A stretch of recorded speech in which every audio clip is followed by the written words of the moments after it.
بالله من شرور أنفسنا ومن سيئات أعمالنا من يهده الله فلا مضل له ومن يضلل فلا هادي له وأشهد أن لا إله إلا الله وحده لا شريك له وأشهد أن محمدا عبده ورسوله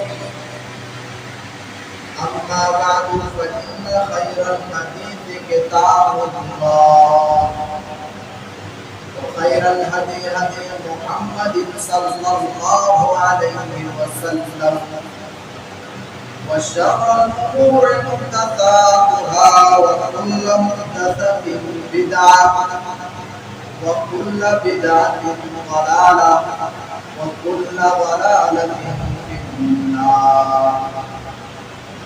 أعوذ بالله من السميع العليم من الشيطان الرجيم.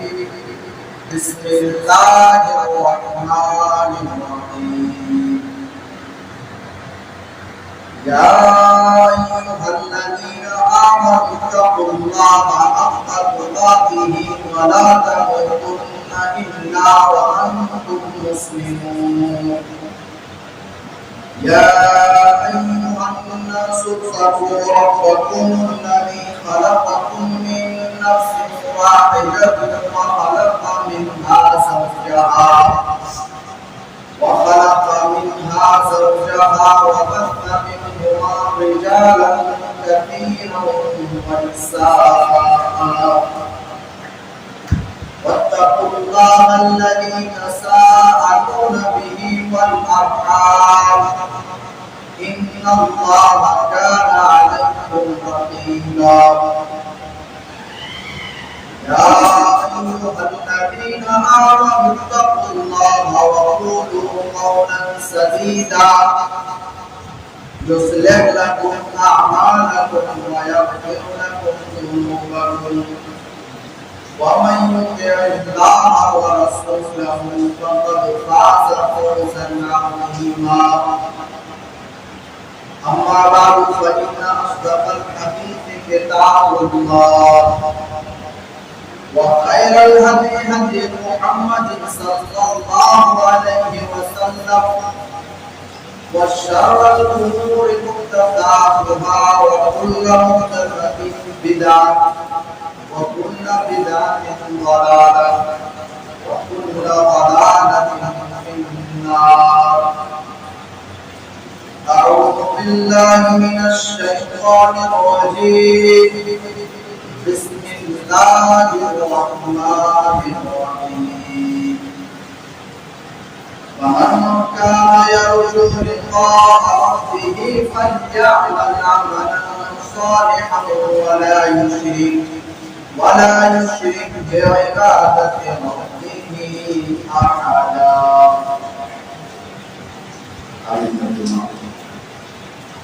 تمام قسم کی تعلیمات اور صفات کی جاری کرائی کی وحدہ اللہ خالق کائنات مالک ارض و سما کے لیے لائق و سوا ہے، جس نے ہم تمام بنی انسان کو ظاہر پانی کے اندر پیدا کیا اور پیدا کرنے کے بعد وہی بھٹکتا ہوا جانوروں اور کیڑے مکوڑوں کی طرح چھوڑ دیا، بلکہ ہمارے اور آپ کے خاطر بہت سارے نبیوں اور رسولوں کو بھیجتا رہا، خصوصاً ہمارے اور آپ کے نبی محمد مصطفیٰ آمینہ کی رات جناب محمد رسول اللہ صلی اللہ علیہ وسلم ہے۔ اللہم صلی علی محمد وعلی آل محمد كما صليت على إبراهيم وعلى آل إبراهيم إنك حميد مجيد. اللهم بارك على محمد وعلى آل محمد كما باركت على إبراهيم وعلى آل إبراهيم إنك حميد مجيد. محترم سامعین کرام اور اسلام کا بزرگ و دوستوں، میرے بھائیوں، ہم اور آپ مسلمان ہیں اور مسلمان ہونے کے لیے کلمہ کا اقرار کرتے ہیں، اشہد ان لا الہ الا اللہ اللہ اشہد ان محمدا عبدہ ورسولہ، اشہد ان لا الہ الا اللہ، میں گواہی دیتا ہوں کہ اللہ کے علاوہ کوئی معبود برحق نہیں ہے، واشہد ان محمدا عبدہ ورسولہ، اور میں یہ گواہی دیتا ہوں کہ محمد صلی اللہ علیہ وسلم اللہ کے بندے اور اس کے رسول ہیں۔ انہی دونوں چیزوں کا نام کلمہ ہے۔ اگر آپ اس میں غور کریں تو اس میں دو سوالوں کا جواب چھپا ہوا۔ لا الہ الا اللہ سے یہ پتہ چلتا ہے کہ عبادت صرف اللہ کی، اور محمد رسول اللہ سے یہ پتہ چلتا ہے کہ عبادت کیسی، محمد صلی اللہ علیہ وسلم۔ میرے بھائیو، جمعہ کا دن ہے، اللہ کے نبی کی صحیح حدیث موجود ہے کہ جو شخص بھی جمعہ کے دن سورہ کہف کی تلاوت کرتا ہے تو اللہ تعالیٰ کی طرف سے، اللہ تعالیٰ کی جانب سے اسے ایک روشنی دے دی جاتی ہے، نور دے دیا جاتا ہے، یعنی اللہ تعالیٰ اس کے تمام کاموں میں، اللہ تعالیٰ اس کے تمام اعمال میں ایک ہفتہ سے لے کر دوسرے ہفتہ تک اللہ تعالیٰ کی جانب سے برکت ڈال دی جاتی ہے۔ اور آپ کو چاہیے ہم اور آپ سورہ کہف کی تلاوت کریں۔ سورہ کہف آخری آیت کے اندر اللہ فرماتا ہے وَمَنْ كَانَ يَرْجُو لِقَاءَ رَبِّهِ فَلْيَعْمَلْ عَمَلًا صَالِحًا، جو شخص بھی اللہ تعالیٰ سے ملاقات کرنے کی امید رکھتا ہو، جو شخص بھی یہ امید رکھتا ہو کہ اسے اللہ تعالیٰ سے ملنا ہے، فَلْيَعْمَلْ عَمَلًا صَالِحًا، اسے چاہیے کہ وہ اچھا عمل کرے، عمل صالح کرے۔ اچھا عمل سے مراد کون سا عمل ہے؟ اس کے لیے ہمیں قرآن مجید کے 29ویں پارے کی طرف جانا پڑے گا۔ سورہ ملک کی بالکل اسٹارٹنگ کے اندر اللہ فرماتا ہے تبارک الذی بیدہ الملک وہو علی کل شیء قدیر، بڑی برکت والی ہے وہ ذات جس کے ہاتھ میں بادشاہت ہے، وہو علی کل شیء قدیر، اور وہ ہر چیز پر قادر ہے، الذی خلق الموت والحیات، جس نے موت و حیات کو پیدا کیا ہے، جس نے موت کو بھی بنایا، جس نے زندگی کو بھی پیدا کیا، لیبلوکم، تاکہ وہ تمہیں آزمائے، ایکم احسن عملا، کہ تم میں سے اچھا عمل کون کرتا ہے، تم میں سے عمل صالح کون کرتا ہے۔ اچھا عمل سے مراد حضرت فضل ابن عیاض کہتے ہیں کہ اس میں دو کنڈیشن پائی جاتی ہے۔ پہلی کنڈیشن عبادت صرف خالص اللہ کے لیے ہونی چاہیے، اور دوسری کنڈیشن عبادت کیسی، عبادت اللہ کے نبی کی جیسی ہونی چاہیے۔ اب آئیے سورہ کہف کی آخری آیت فَمَنْ كَانَ يَرْجُو لِقَاءَ رَبِّهِ فَلْيَعْمَلْ عَمَلًا صَالِحًا، جو شخص بھی اللہ تعالیٰ سے ملاقات کرنے کی امید رکھتا ہو، جو شخص بھی یہ امید رکھتا ہو کہ اسے اللہ تعالیٰ سے ملنا ہے، تو اسے چاہیے کہ وہ اچھا عمل کرے، عمل صالح کرے، وَلَا يُشْرِكْ بِعِبَادَةِ رَبِّهِ أَحَدًا، اور اللہ تعالیٰ کے ساتھ کسی کو بھی شریک نہ کرے۔ تو آج جو میرا ٹاپک ہے کیا ہے؟ دو سوال ہیں، عبادت کس کی اور عبادت کیسی۔ لا الہ الا اللہ سے یہ پتہ چلتا ہے کہ عبادت صرف اللہ کی، اور محمد رسول اللہ سے یہ پتہ چلتا ہے کہ عبادت کیسی، محمد صلی اللہ علیہ وسلم۔ میرے بھائیو، ہم اور آپ ہر نماز میں پڑھتے ہیں ایاک نعبد و ایاک نستعین، اے اللہ ہم تیرے ہی عبادت کرتے ہیں اور تیرے علاوہ کسی اور کے در پہ نہیں جاتے ہیں، اے اللہ ہم تیرے ہی عبادت کرتے ہیں اور تجھی کو اپنا مشکل کشا، اپنا غوث اعظم، اپنا دستگیر مانتے ہیں۔ ایاک نعبد و ایاک نستعین، اے اللہ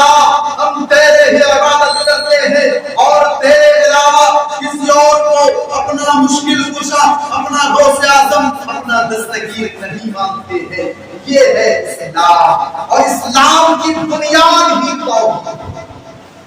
اور آج میں آپ کو ایک بہت پوائنٹنگ چیز بتانے جا رہا ہوں، اس کو نوٹ کریں۔ دنیا کے اندر جتنے بھی نبی آئے، جتنے بھی رسول آئے، سب کا نماز پڑھنے کا طریقہ الگ تھا، سب کا روزہ رکھنے کا طریقہ الگ تھا، لیکن ہر کوئی ایک ہی مشن لے کر کے آئے۔ عبادت کس کی؟ عبادت صرف اللہ کی۔ قرآن مجید اٹھائیے، سورہ نحل کی آیت ہے، اللہ فرماتا ہے وَلَقَدْ بَعَثْنَا فِي كُلِّ أُمَّةٍ رَسُولًا أَنِ اعْبُدُوا اللَّهَ وَاجْتَنِبُوا الطَّاغُوتَ۔ اے نبی، ہم نے آپ سے پہلے جتنے بھی نبیوں کو بھیجا، جتنے بھی رسولوں کو بھیجا، ہر کوئی ایک اللہ کی عبادت، وَاجْتَنِبُوا الطَّاغُوتَ، اور طاغوت کی نہ عبادت کرنے والا بنا کر کے بھیجا۔ دنیا کے اندر جتنے بھی نبی آئے، جتنے بھی رسول آئے، ہر کوئی ایک اللہ کی عبادت اور غیر اللہ کی نہ عبادت کرنے والا بنا کر کے بھیجا گیا۔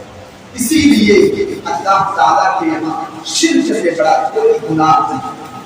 قرآن مجید اٹھائیے، سورہ نساء کی آیت ہے، اللہ فرماتا ہے ان اللہ لا یغفر ان یشرک بہ ویغفر ما دون ذلک لمن یشاء۔ او لوگوں، اگر تم اللہ تعالیٰ کے علاوہ کسی اور کے در پہ جاؤ گے، اگر تم اللہ تعالیٰ کے علاوہ مزاروں پہ جاؤ گے، اگر تم اللہ تعالیٰ کے علاوہ کسی اور کے سامنے یہ اپنا ماتھا ٹیکو گے، تو سن لو یہ شرک ہو جائے گا۔ اور شرک ایک اکیلا گناہ ہے، ایک تنہا گناہ ہے، ایک واحد گناہ ہے جس کی اللہ تعالیٰ کی یہاں کوئی معافی نہیں ہے۔ ہاں، اگر تم اللہ تعالیٰ کے یہاں پہاڑ کے برابر بھی گناہ دے کر کے جاؤ گے تو ہو سکتا ہے کہ اللہ تعالیٰ تمہیں اپنے فضل و کرم سے معاف کر دے۔ لیکن سن لو، شرک ایک ایسا گناہ ہے، ایک اکیلا گناہ ہے، ایک تنہا گناہ ہے جس کی اللہ تعالیٰ کی یہاں کوئی معافی نہیں ہے۔ اسی لیے قرآن کہتا ہے انہ من یشرک باللہ فقد حرم اللہ علیہ الجنہ ومأواہ النار۔ مشرک کے اوپر اللہ تعالیٰ نے جنت کو حرام قرار دیا ہے۔ جو شخص بھی اس دنیا کے اندر شرک کرتا ہو، اور اللہ نہ کرے کہ اگر شرک کی حالت میں اس کی موت ہو جائے، تو اللہ تعالیٰ کے یہاں مشرک کے اوپر جنت کو حرام قرار دیا ہے، اور اس کا ٹھکانہ ہمیشہ ہمیشہ جہنم ہے۔ تو شرک سب سے بڑا گناہ۔ جانتے ہو دنیا کے اندر بندوں میں سب سے اونچا مقام کس کا ہے؟ نبیوں میں سب سے اونچا مقام کس کا ہے؟ رسولوں میں سب سے اونچا مقام کس کا ہے؟ ہمارے نبی جناب محمد رسول اللہ صلی اللہ علیہ وسلم۔ اور اللہ تعالیٰ نے اپنے نام کے ساتھ اللہ کے نبی کے نام کو ملایا ہے۔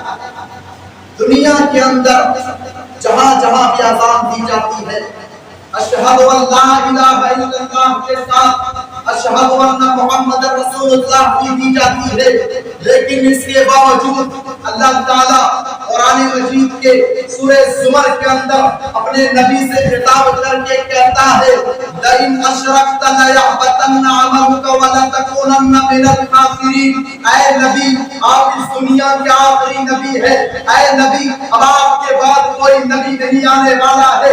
اے نبی، اب آپ کے بعد کوئی رسول نہیں آنے والا ہے۔ آپ معصوم عن الخطا ہے، لیکن اگر آپ نے بھی اللہ کے علاوہ کسی اور کے در پہ جانا شروع کر دیا، اگر آپ نے بھی اللہ کے علاوہ کسی اور کے در پہ اپنا ماتھا ٹیکنا شروع کر دیا، لیحبطن، تو آپ کے بھی تمام کے تمام اعمال برباد ہو جائیں گے۔ میرے پیارے ساتھیوں، قرآن کا ہر صفحہ، قرآن کا ہر پیج اسی بات کا تو اعلان کرتا ہے کہ عبادت کس کی؟ عبادت صرف اللہ کی۔ قرآن مجید اٹھائیے، دوسرے پارے کی آیت ہے سورہ بقرہ کے اندر اللہ فرماتا ہے وَإِذَا سَأَلَكَ عِبَادِي عَنِّي فَإِنِّي قَرِيبٌ۔ اے نبی آپ سے لوگ سوال کرتے ہیں کہ اللہ کہاں ہے، آپ کہہ دیجئے انی قریب کہ وہ تمہارے شہر سے بھی زیادہ قریب ہے۔ شرط یہ ہے کہ اجیب دعوت الداعی اذا دعان، شرط یہ ہے کہ بندہ مانگے تو صرف مجھے سے مانگے، شرط یہ ہے کہ بندہ پکارے تو صرف مجھے کو پکارے، شرط یہ ہے کہ بندہ ہاتھ پھیلائے تو میرے سامنے ہی پھیلائے۔ وَلْيَسْتَجِيبُوا لِي، میں اسے دینے کے لیے تیار ہوں، میں اسے قبول کرنے کے لیے تیار ہوں، میں اسے دینے کے لیے تیار ہوں۔ میرے پیارے ساتھیوں، اس سے بڑی پیمانی کیا ہوگی؟ جو مقام اللہ کا ہے وہ مقام کسی اور کو دے دیا جائے، اس سے بڑی پیمانی کیا ہوگی؟ اور آگے بڑھتے ہیں اللہ تعالیٰ قرآن مجید کے سورہ انعام کے اندر 18 حضرت موسیٰ، حضرت عیسیٰ 18 نبیوں کا ذکر کرنے کے بعد اللہ فرماتا ہے وَلَوْ أَشْرَكُوا لَحَبِطَ عَنْهُم مَّا كَانُوا يَعْمَلُونَ۔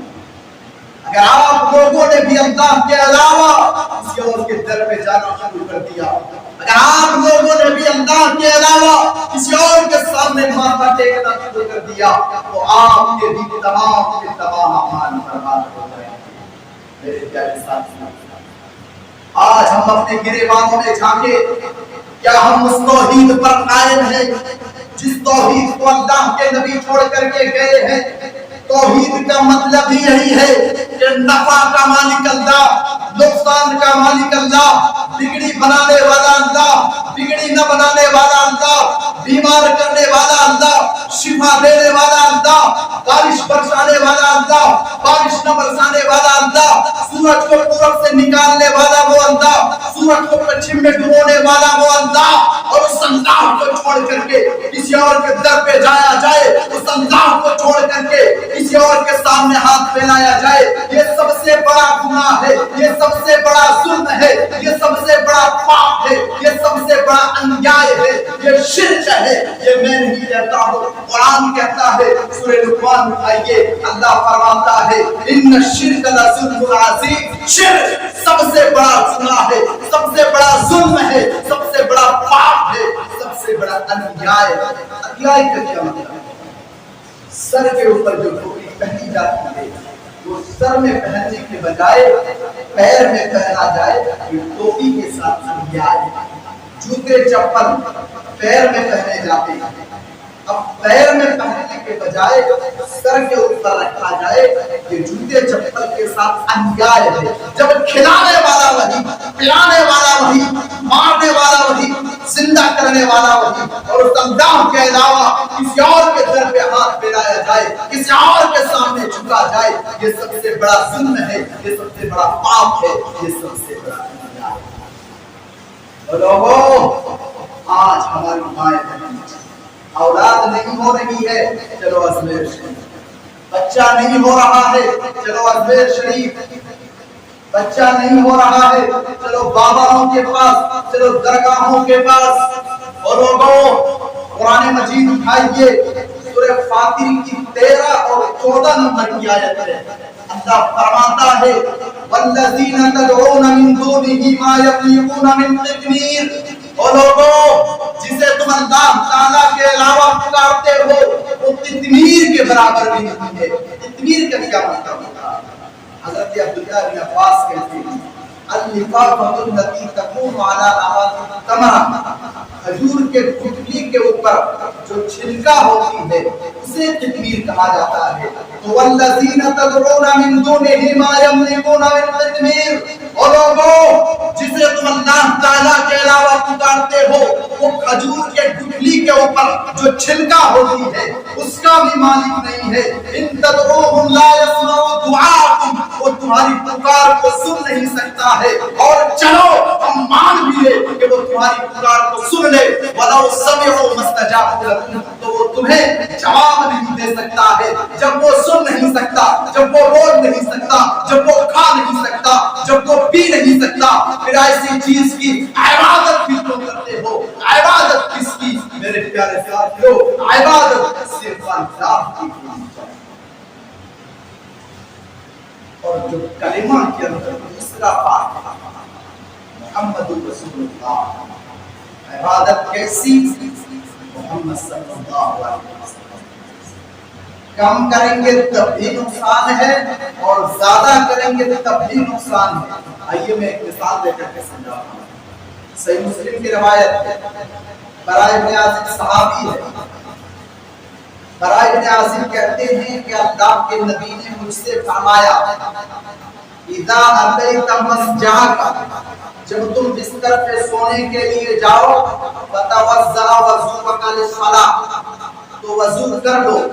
پتہ کیا چلا کہ وضو کرنا سنت۔ برائے ابن عازب کہتے ہیں کہ جب بستر پہ سونے کے لیے جاؤ وضو کر لو اور داہنے کروٹ پہ سو جاؤ، اور ایک میں دعا بتلا رہا ہوں اس کو پڑھ دو، اللہم اسلمت نفسی الیک وفوضت امری الیک والجأت ظہری الیک رغبۃ ورہبۃ الیک لا ملجأ ولا منجا منک الا الیک آمنت بکتابک الذی انزلت وبنبیک الذی ارسلت۔ بستر پہ سونے کے لیے جاؤ وضو کر لو، داہنے کروٹ پہ سو جاؤ اور اس دعا کو پڑھ دو۔ اگر تمہاری موت رات میں ہو جائے گی تو تمہاری موت توحید کے اوپر ہوگی۔ اللہ اکبر، قربان جاؤں اپنے نبی کے اوپر۔ ہمارے نبی نے ہمیں کیا کیا نہیں عطا کر کے گئے۔ بھائی ایک دعا پڑھ دو جنت مل جائے گی، اور کیا چاہیے؟ کون جانتا ہے کہ رات میں بستر پہ سونے کے لیے گیا ہو، صبح ہوئی اور آنکھ ہی نہ کھلی، ہو سکتا ہے ہارٹ اٹیک کے ذریعے اس کی موت ہو جائے۔ ایک دعا پڑھ دو جنت مل جائے گی۔ ہم آپ کو بھی چاہیے اور آپ اس دعا کو یاد کر لیں، اور اگر آپ محنت سے یاد کریں گے تو مشکل سے 10 منٹ 15 منٹ میں یاد ہو جائے گا۔ اور آپ کو بھی چاہیے کہ ہم اور آپ اس دعا کو پڑھ لیں، یاد کر لیں، اور اگر آپ اس دعا کو یاد کر لیں گے اور آپ بھی جب بستر پہ سونے کے لیے جائیں گے تو اس دعا کو پڑھیں گے تو میں سمجھوں گا کہ آج جو میں بیان کر رہا ہوں کامیاب ہو گیا۔ اور آپ کو چاہیے کہ میرے پیارے ساتھیوں، بزرگوں، دوستوں، اس دعا کو یاد کریں۔ اور صحابہ ہمارے اور آپ کے طرح نہیں تھے کہ آج کا کام کل کریں گے۔ برائے ابن عازب کہتے ہیں کہ میں فوراً دعا کو ریپیٹ کرنے لگا، دہرانے لگا، اور ایک جگہ دعا میں ہے وہ بھی نبی کلذی، وہاں پہ میرے منہ سے غلطی سے وہ بھی رسول ہی نکل گیا، حالانکہ دونوں سیم ہیں، لیکن اللہ کے نبی کہتے ہیں نہیں، جو میں بتلایا ہوں اسی کو پڑھو، وہ بھی نبی کلذی پڑھو، نہ کہ وہ بھی رسول ہی۔ عبادت کیسی؟ عبادت اللہ کے نبی کیسی؟ آئیے ایک اور مثال دے کر کے سمجھاتا ہوں۔ آج ہمارے سے بہت سارے لوگ حج کرنے کے لیے جاتے ہیں، عمرہ کرنے کے لیے جاتے ہیں۔ میں اللہ سے دعا کرتا ہوں کہ اللہ تعالیٰ ہم سب کو بھی زندگی میں کم سے کم ایک بار اپنا لائق کرنا۔ ہم میں سے بہت سارے لوگ حج کرنے کے لیے جاتے، عمرہ کرنے کے لیے جاتے ہیں، وہاں پہ ایک پتھر ہے حجرہ اسود، لوگ اسے جا کر کے چومتے ہیں، بوسہ دیتے ہیں۔ اگر چومنے کی طاقت نہ ہو تو ہاتھ سے ٹچ کر لے، منہ پہ لگا لے، کافی ہے۔ اگر اس کی بھی طاقت نہ ہو تو دور سے اشارہ کر لے، منہ پہ لگا لے، کافی ہے۔ لیکن سننے کو آتا ہے کہ وہاں پہ حج کرنے کے لیے جب لوگ جاتے ہیں، عمرہ کرنے کے لیے جاتے ہیں، تو بہت سے اس طرح بھی ہوتے ہیں، ایسے لوگ بھی ہوتے ہیں جو جا کر کے دھکا مکا کرتے ہیں۔ یاد رکھو میرے پیارے ساتھیوں، خانہ کعبہ میں جا کر کے دھکا مکا کرنا، لڑائی جھگڑا کرنا سب حرام ہے، اور وہاں پہ نظریں بھی بچا کر کے چلنا ہے۔ جی ہاں، وہاں پہ نظریں بھی بچا کر کے چلنا ہے، وہاں پہ لڑکیاں بھی رہتی ہیں، وہاں پہ عورتیں بھی رہتی ہیں۔